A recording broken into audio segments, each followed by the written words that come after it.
Estamos iniciando el último encuentro de este cursillo sobre San Agustín, que lo hemos recorrido siguiendo las confesiones de San Agustín y la biografía de Posidio, y hoy vamos a agregar algunos textos de San Agustín, como lo que se llama la carta a Proba, a una mujer a la que él le da una serie de consejos vinculados con la oración, y también vamos a ver algunos otros elementos vinculados con su espiritualidad.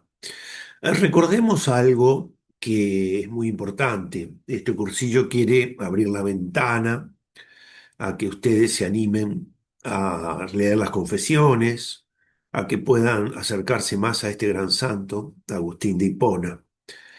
Este video que ustedes están viendo allí lo tuve que grabar temprano porque desde el lunes estoy con una gripe persistente que a su vez cuando cae la tardecita me deja en un estado bastante malo, incluso me tengo que acostar, de forma que pensé que tal vez si temprano lo grababa, iba a poder terminarlo. Así que lo comienzo con la intención de terminarlo, no sé si podría hacerlo o no.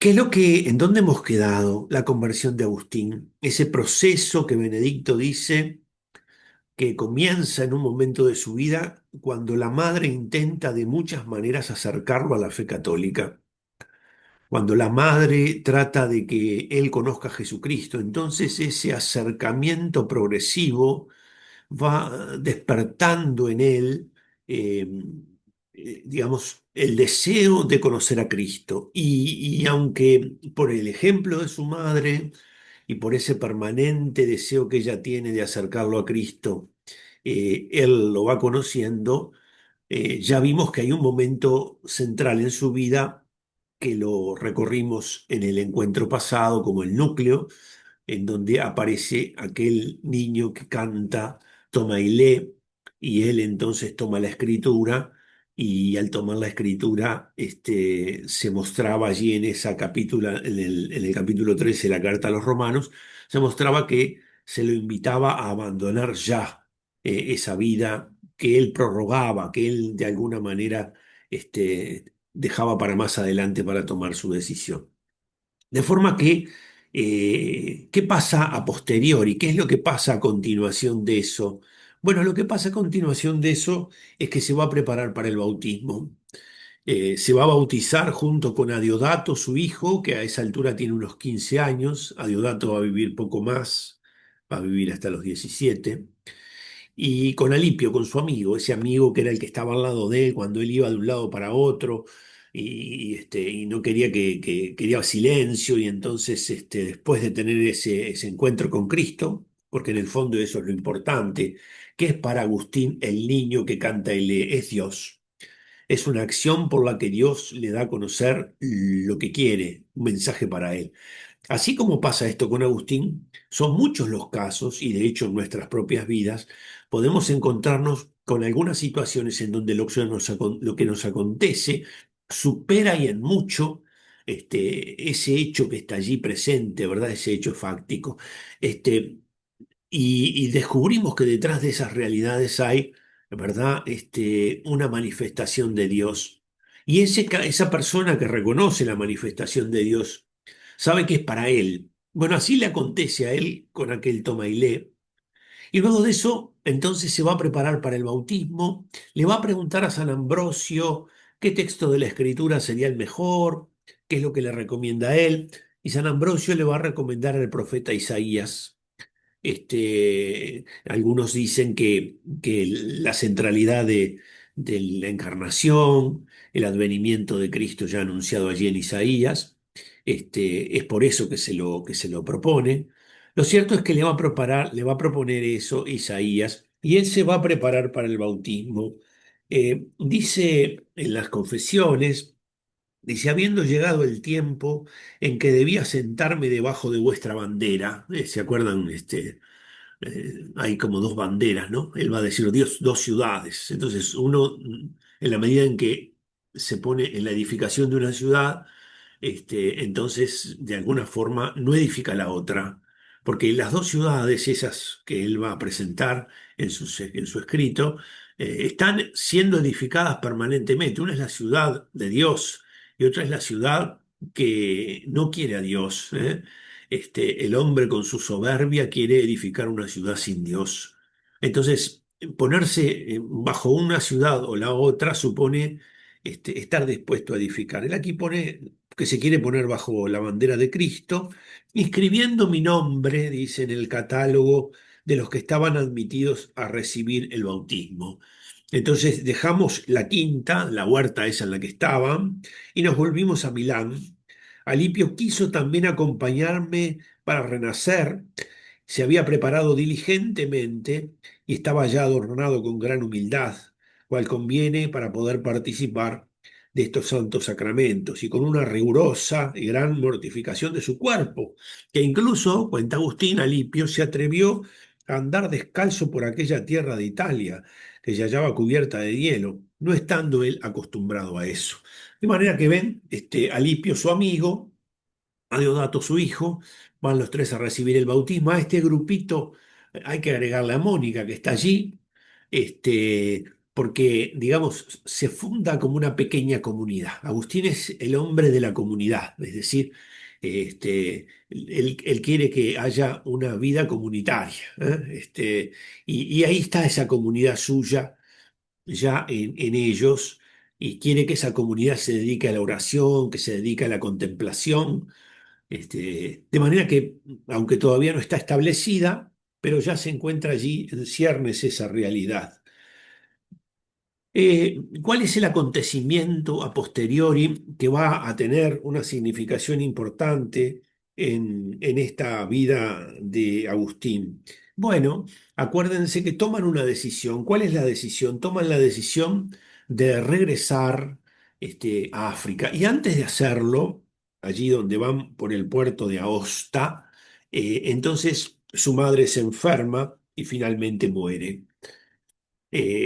Mónica expresa que ya lo que le pedía a Dios lo ha cumplido, incluso le dice que no sabe, qué es lo que está haciendo todavía con vida. Y la atienden Navigio, el hermano de Agustín, y Agustín. Él cuenta en las confesiones que lo hacen con muchísima deferencia, pero quiero reparar en tres momentos en los que Mónica habla en esta parte final de su existencia. No reparo en la oración que se realiza allí, muy mística, de elevación de ellos dos, porque ya lo vimos, pero sí en estas palabras de Mónica. ¿Qué es lo que tiene un tanto perturbado a Agustín y a su hermano? El no poder llevar a Mónica a África. Ya han tomado la decisión de volver a África. Y entonces eh, la escuchan a su madre hablar. Dice, aquí me dejaréis enterrada. Dice, aquí me dejarán enterrada, aquí dejarán a su madre. Yo callaba y reprimía el llanto, dice Agustín. Al oír esta proposición, la miré con ojos, como dice, graves, con ojos que quieren cambiar la situación, como quien la reprendía, por lo que estaba pensando. Y dirigiéndome le dije, mira lo que dice por su hermano. Entonces dice Mónica, entierren este cuerpo donde quieran y no tengan más cuidado de él. Lo que únicamente pido y se los encomiendo, muy de veras, es que se acuerden de mí ante el altar del Señor donde quiera que se encuentre. Primera cosa importante. Hay que rezar por nuestros difuntos, hay que hacerlo. Rezar por nuestros difuntos es un acto de caridad. ¿Por qué rezamos por nuestros difuntos? Porque nosotros no sabemos el destino eterno de nuestros difuntos. Porque la muerte supone la separación del cuerpo del alma. Y cuando el alma vuela al encuentro con Dios, entonces alcanza un destino eterno.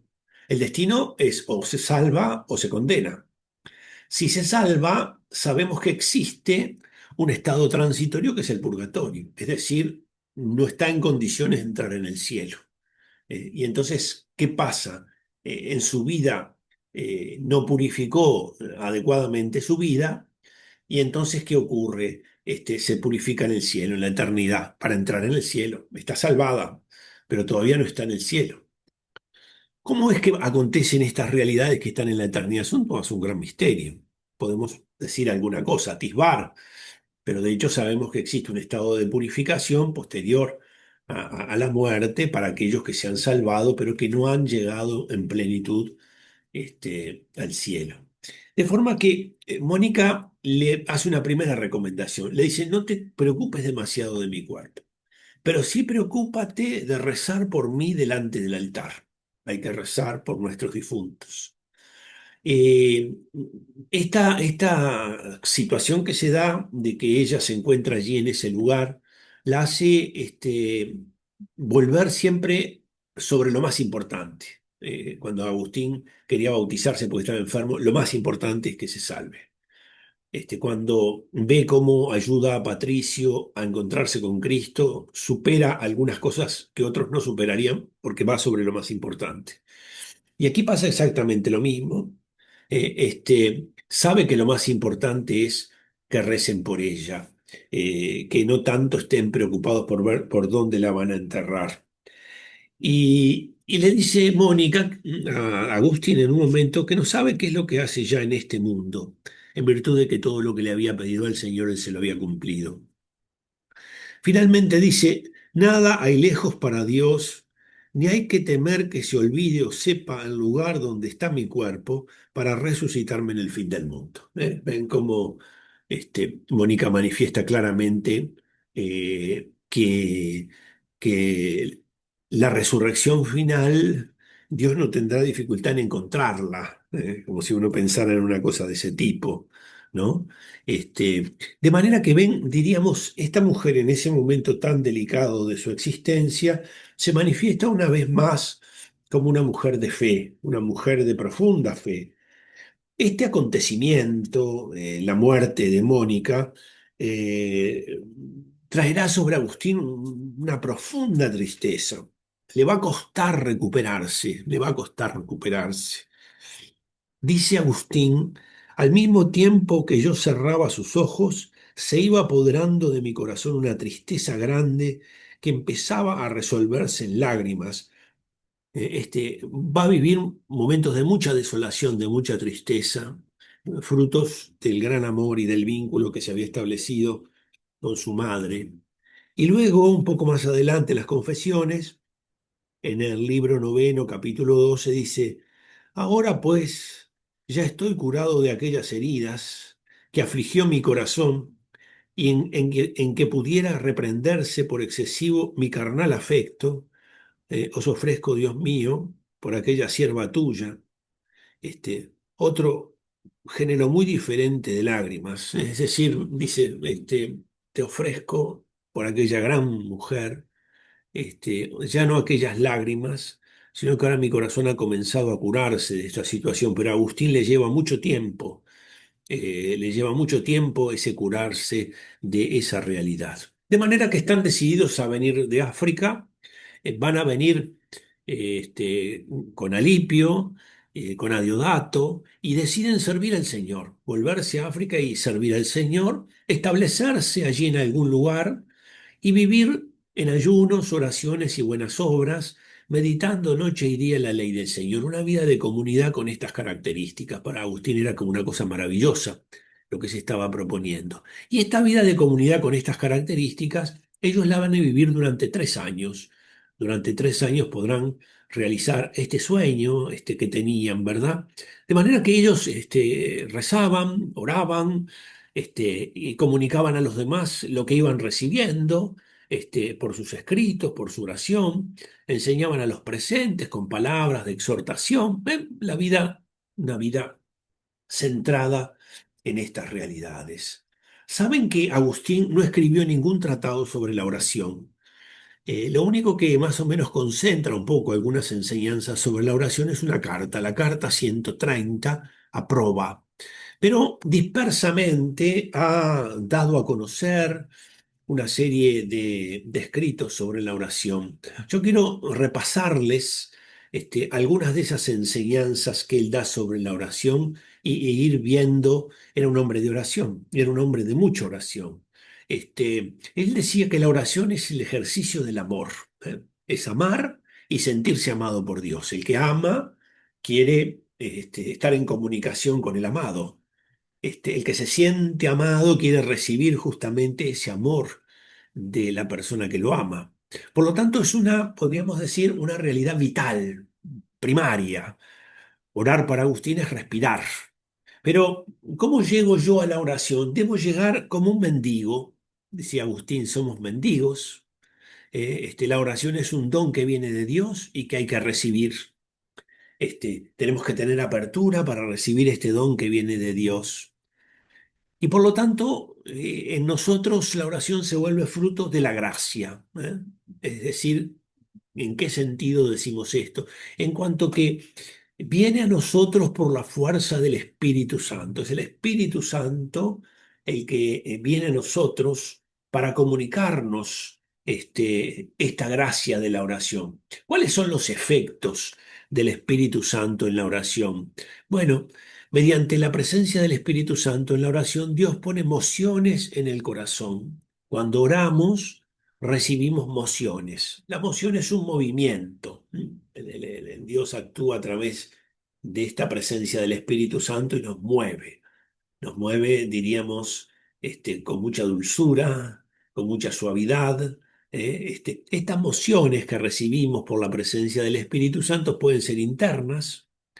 Este, Nosotros sabemos que la oración es un diálogo, entonces tenemos que hablar con el Señor. A ese que tanto nos ama, le hablamos, pero también tenemos que escucharlo, que ya no es tan sencillo. Pero lo que sí es muy importante, y Agustín lo resalta, es aprovechar los momentos de silencio. Es decir, hacer un momento de silencio para escuchar al Señor. Como dice el Salmo, ¿no? Habla, Señor, que tu siervo escucha. Podríamos decir que el Señor, a quien le hemos hablado, ahora lo escuchamos y entonces aguardamos esa voz suya. Y allí cuando hacemos el silencio se vuelve un espacio en donde resuena su palabra en nosotros. Este, Algo acontece, un pensamiento que viene, algo que se pone ante nuestra consideración. ¿Por qué? Porque es el modo que tiene Dios de hablarnos en la oración. También hay emociones externas que tienen que ver con los acontecimientos de la vida. Podríamos decir, en el plan de Dios, nada pasa porque sí. Hay que meditar las obras buenas, los momentos buenos y los que no lo son. Porque el Espíritu Santo nos mueve a amar. El Espíritu Santo es el que pone en nosotros el fuego de Dios en el corazón. El Espíritu Santo, por un lado, destruye el mal y por otro lado, enciende el bien. De allí que Dios nos invita a tener su mirada, porque con los ojos humanos, podríamos decir, las cosas que nos pasan no dejan de ser esas realidades y no nos permiten tener una perspectiva mayor. Podríamos decir, como dice un profesor, una enfermedad es una enfermedad con los ojos humanos. Pero si nos alejamos de esas realidades, si tenemos un poco más de perspectiva, el Espíritu Santo justamente nos permite comprender algunas realidades que están más allá de ese acontecimiento que viene a nosotros. Algunas veces yo comento que cuando uno se para frente a un obstáculo, el obstáculo lo primero que le hace es como verlo insalvable. Esto no lo puedo superar. Pero a veces si uno, por alguna circunstancia, toma un poco de distancia de la realidad o después de haberla vivido, se da cuenta que no era tan tremendo como lo pensaba. Es decir, la oración me permite, por ese vínculo estrecho con Dios y por la acción del Espíritu Santo en nosotros, tener una perspectiva, alejándonos logramos una perspectiva mejor. De allí que esta vida que nosotros vivimos, que es vertiginosa, muy vertiginosa, yo creo que es un problema serio el vértigo que tiene la vida hoy y qué es lo que va a pasar con este vértigo, cómo se va a enfrentar, perdónenme. Eh, eh, esta vida con esta rutina que a veces se vuelve sofocante, ¿no? Sentimos que la rutina nos sofoca. Esta vida en donde el pecado nos esclaviza, en donde a veces el trabajo se vuelve lo más importante, el único horizonte para poder desarrollarnos, estos peligros que tiene nuestra vida, justamente el Espíritu Santo es el que viene a despertarnos, es como si nos dijera, despiértate, ten cuidado. Se cuenta que en las pantallas hoy hay jóvenes que pasan 8 y 9 horas diarias, 8 y 9 horas diarias, y es un continuo, una continua flash de imágenes y de impactos, y siempre que eso sea utilizado para bien. De manera que el Espíritu Santo viene a despertarnos, a sacudirnos, a librarnos del vértigo. Es cierto que la vida contemporánea es vertiginosa, pero hay que ver hasta dónde ese vértigo debemos vivirlo nosotros en su totalidad, si no podemos evitar algo, si de alguna manera nosotros también nos hemos habituado a no pararnos frente a la realidad para ver qué es lo que debo vivir en esa circunstancia. Es cierto que la vida tiene rutinas, pero hay que ver también. Es decir, aquí lo importante es que el Espíritu Santo viene a despertarte liberándote, te libera, te quiere sacar de esa realidad en la que estás inmerso. Y una realidad a la que Agustín le da mucha importancia vinculada con la oración es al deseo. Dice Agustín, y esto lo dice en esa carta a Proba, en esa carta número 130. Proba es una mujer que ha quedado viuda, que es de una buena posición económica, y entonces Agustín por un lado le dice, bueno, te entiendo que estés tan preocupada por rezar, porque Jesús ha dicho que la oración es una cosa importante, pero bueno, dice Agustín, voy a darte algunas recomendaciones. Entonces le da una serie de recomendaciones. En la carta a Proba aparece el tema del deseo. Él dice que el deseo mantiene la oración, que aunque nuestras palabras callen, continúa la oración en la medida en que nuestro deseo se mantiene encendido. Muy importante esto, el deseo de la oración, el deseo del reino, el deseo de las cosas de Dios. En ese momento que estaban los monjes del desierto, San Antonio Abad y otros monjes del desierto, Agustín ha escuchado que en Egipto, que es donde se encuentran ellos, hacen oraciones breves, frecuentes, lo que nosotros hoy llamaríamos jaculatorias, que yo siempre las recomiendo, o a personas que están pasando momentos difíciles, o a personas que están con depresión, o a personas que sienten que no encuentran bien los tiempos para la oración. Es decir, hacer presente ese deseo de la oración mediante una jaculatoria, la que de pronto tú tienes por, ¿no? El Sagrado Corazón de Jesús en vos confío, este, oh María sin pecado concebida, ruega por nosotros. Señor Jesús, ten piedad de mí que soy un pecador, que es la oración que se hace en el Oriente. De manera que estas regulatorias, estas plegarias frecuentes y breves, lo que hacen justamente es que mantienen en tensión el corazón, es decir, lo mantienen vigilante. Y esta tensión no debe ser interrumpida. Es fundamental para la oración. Por eso el deseo nos mueve. ¿Y qué es lo que debemos mantener? Mantener el deseo de Dios, el deseo del reino, el deseo de la vida eterna, estas realidades que estén en nuestro corazón, en nosotros. Podríamos decir, y Agustín lo dice, somos aquello que deseamos. Cuando él mismo, cuando Jesús dice y habla de la oración ininterrumpida, ¿cómo podría realizarse esta oración? Bueno, desear sin interrupción. ¿Qué es lo que deseamos? La vida bienaventurada, que es la vida eterna, que nos ha de venir del único que la puede dar, de Cristo.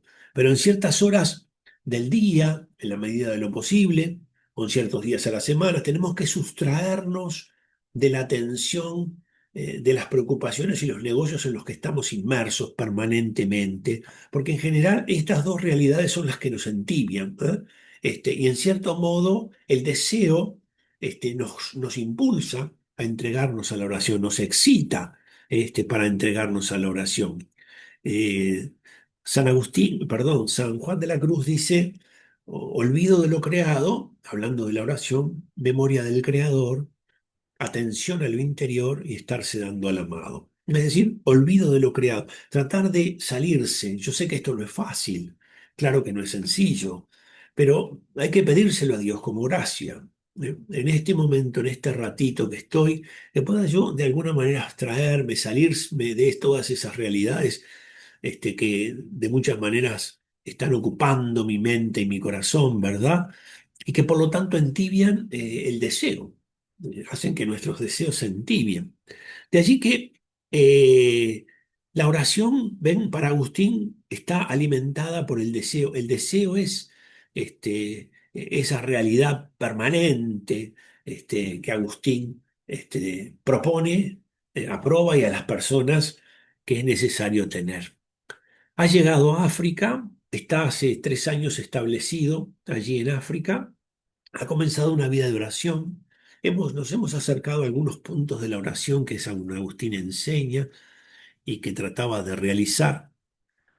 ¿Y qué es lo que acontece? Acontece que un funcionario público que está en Nipona, que es un buen cristiano, ha conocido, ha escuchado de Agustín, de su vida, de su doctrina, y siente un deseo muy grande de conocerlo y de verlo, y hace una promesa que en caso de verlo y de conocerlo, abandona todas las codicias y atractivos del mundo, que abandonaría todo. Si él tuviera la dicha de escuchar a Agustín allí frente a él, hablando de la palabra de Dios. Agustín, movido por ese gran celo que tiene por las almas, entonces, y pensando en poder ayudar a este hombre que tiene tan buenos deseos en su corazón, estas mociones que Dios ha puesto en su corazón, entonces viaja a Hipona con la pretensión de que este hombre pueda, encontrándolo, llevar adelante esta decisión que se ha propuesto. Y estando allí en Hipona, ya llevaba 3 años en esa vida de comunidad, de oración, de contemplación, se habían agregado algunos más.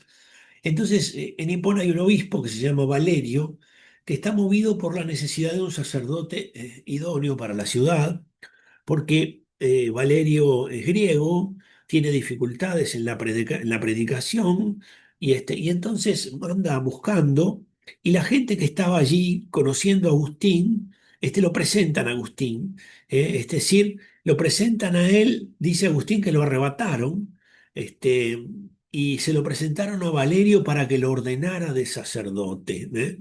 Valerio entonces tiene frente a sí a Agustín y lo va a ordenar de sacerdote. Valerio va a estar extremadamente feliz con Agustín, muy feliz va a estar con Agustín. Le va a permitir a Agustín predicar la palabra de Dios en su presencia. En ese momento, los obispos predicaban la palabra de Dios y no lo hacían así los presbíteros. Este, pero le va a le va a permitir a Agustín predicar en su presencia. Y esta acción, ¿verdad? Esta acción de predicar hace que comience a extenderse esta práctica. No es bien visto por algunos obispos esto que ha hecho Valerio. Valerio entendía que había una limitación que tenía que ver con que desconocía las lenguas y la literatura latina. Y como era de origen griego, se encontraba poco apto para este fin. Por eso le propone a Agustín la predicación, ¿verdad? Pero esto que es contra el uso y costumbres de África, le trae algunas dificultades al obispo Valerio, que se siente feliz de lo que ha hecho. Y luego que las cosas se comienzan a acomodar, entonces, diríamos, eh, los otros obispos también toman la decisión de permitir a algunos presbíteros que prediquen en su presencia.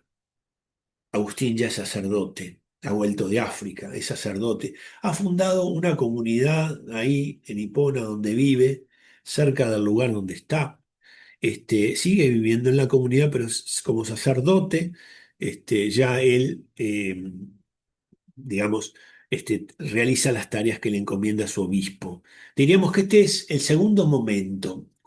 ¿Cómo entender este momento? Así como hace un camino desde que su madre intenta que conozca a Cristo, que ame a Cristo, que sirva a Cristo, hasta el momento en que escucha las palabras en el huerto y finalmente se bautiza, y allí se da una conversión en Agustín, que Benedicto llama conversión moral, es decir, sale de esas cosas de su vida. Este segundo momento, con lo que ha acontecido con Valerio, se le llama la conversión pastoral. No tenía Agustín en el horizonte la decisión de ser presbítero, pero en cambio acepta este designio y comienza a madurar algo que Dios le manifiesta y le enseña a través de este designio, que seguir a Cristo supone darse a los demás, pero que a su vez también todo lo que Dios viene dándole por la elevación de su inteligencia, Él tiene que ponerlo de modo lo más sencillo posible para que los fieles puedan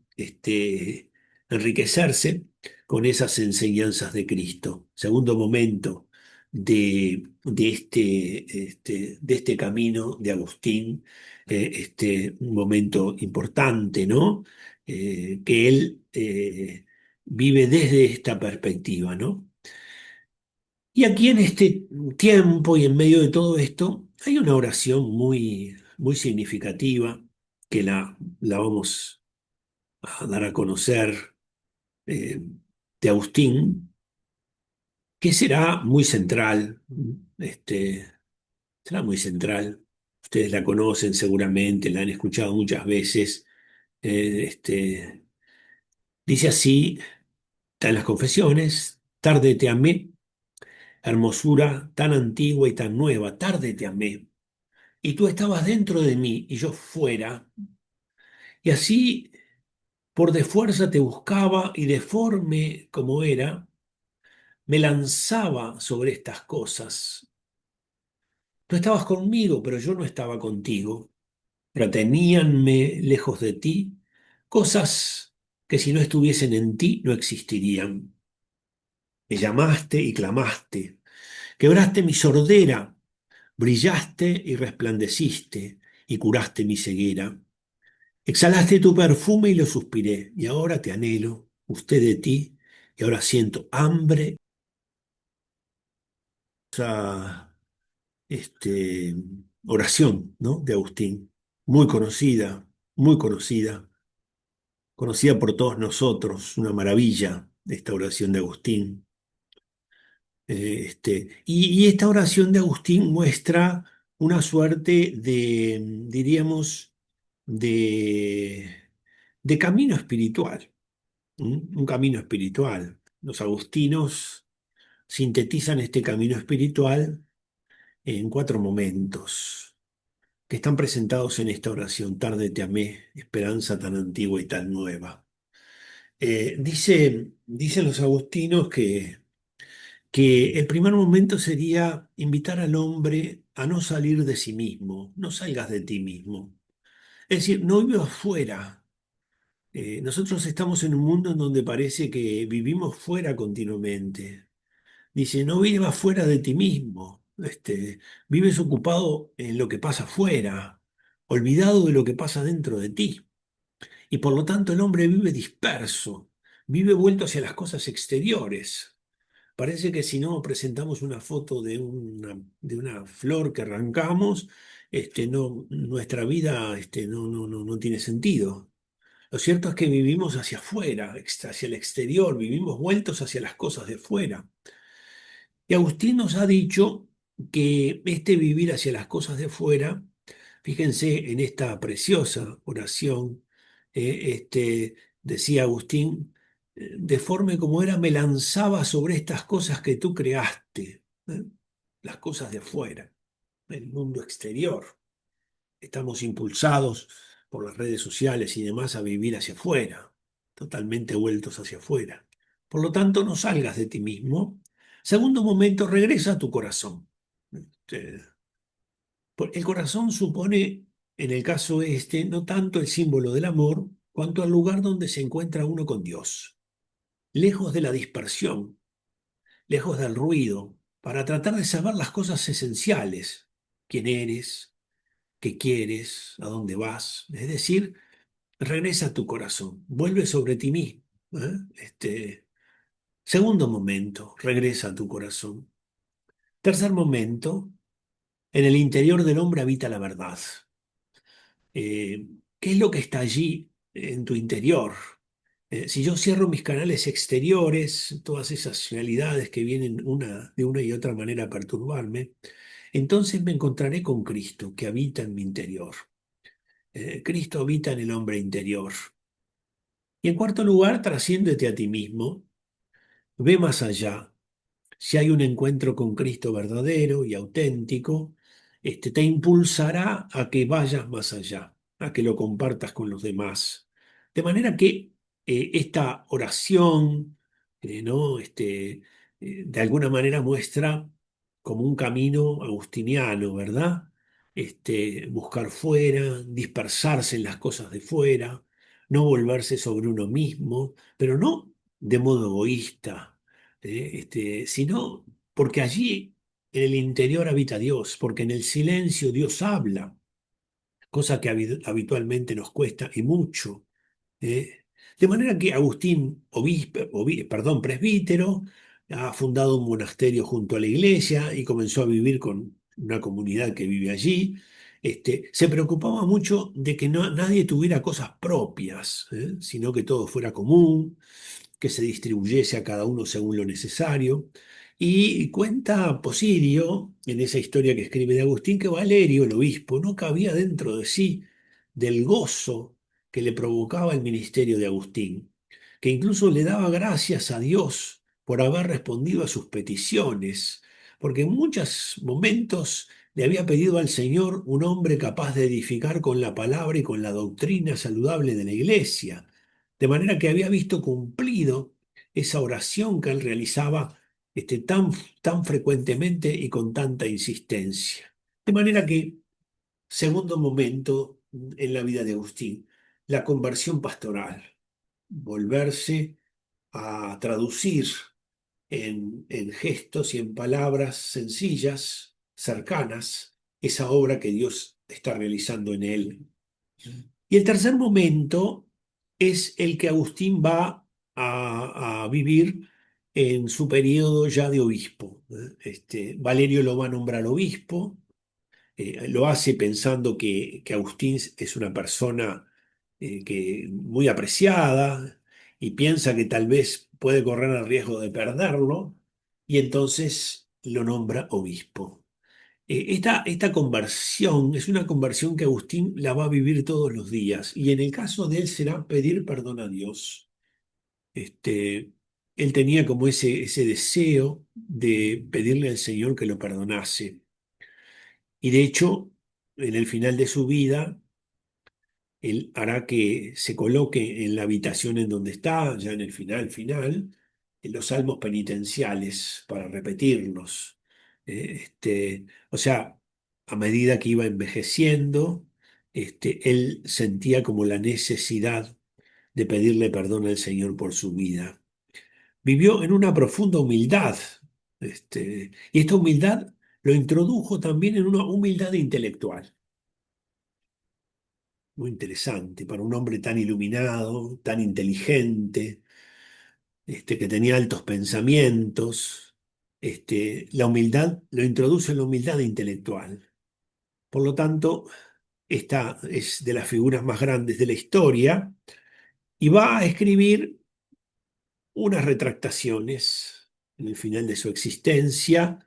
Él va a revisar un poco toda su vida, todas las cosas que ha escrito. Posidio será el depositario de todos esos escritos suyos, para que se conserven, para que no se pierdan. Y él, algunas cosas que en su vida las había pensado de una manera, allí se da cuenta que tenía que corregirlas un poco. Un grande, un gigante. Tres momentos en el camino de la conversión de Agustín. El Agustín que vive en el pecado, que vive alejado de Dios, que vive una vida desordenada y que hace un camino, que tiene a su madre como la persona que quiere atraerlo hacia Jesucristo. Y con esa atracción que va realizando a lo largo de toda su vida, él de alguna manera va conociendo a Cristo. Algo de Cristo va entrando en él. Ese acontecimiento concluirá con esos niños que cantan del otro lado, toma y lee, y que Agustín entenderá que es la voz de Dios para él. Dios habla y esta era la voz que Dios tenía para mí. Luego, el sacerdote, que había pensado en una vida monacal, de retiro, de contemplación, de oración, de convivencia comunitaria, de fraternidad, esas realidades tan importantes, pero el Señor, por un hecho que en teoría parecía poder fortuito, lo vemos a lo largo de toda su vida, va y pona por esa persona que quería si se encontraba con él y él le hablaba, iba a abandonar todas las cosas de la vida. Y entonces esa pasión, ese deseo que tenía por tratar de que los hombres vivieran más cerca de Cristo, lo hace ir a buscarlo. Y entonces estando allí la gente que ya conocía sobre él, se lo presenta al obispo Valerio para que lo ordene sacerdote a partir eh, de que él se encontraba allí y había una necesidad grande de sacerdote para la ciudad. El tercer momento, el Agustín ya obispo, que a medida que avanza, su vida la vuelve de muy penitencial en el sentido de pedir a Dios perdón por sus pecados y ir revisando con mucha humildad todo lo que ha hecho para que esa humildad que está presente en él ahora se vuelva también intelectualmente una humildad que lo ilumina en las decisiones que tiene que tomar. Un grande, uno de los más grandes, gracias a Dios, miembro de nuestro pueblo, de la iglesia, un hombre que se presenta con un corazón que arde. Ahí está la imagen que ustedes ven, un corazón que arde.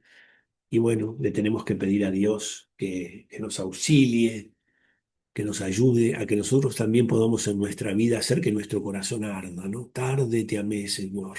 Uno podría decir, pero yo ya vengo como creyente. Bueno, pero hay veces que podemos comprender que el corazón se ha ido enfriando, ¿m? O que se ha vuelto tibio. Y entonces en la tibieza conviven la entrega y la incapacidad para entregarse. Conviven cosas que son contrarias.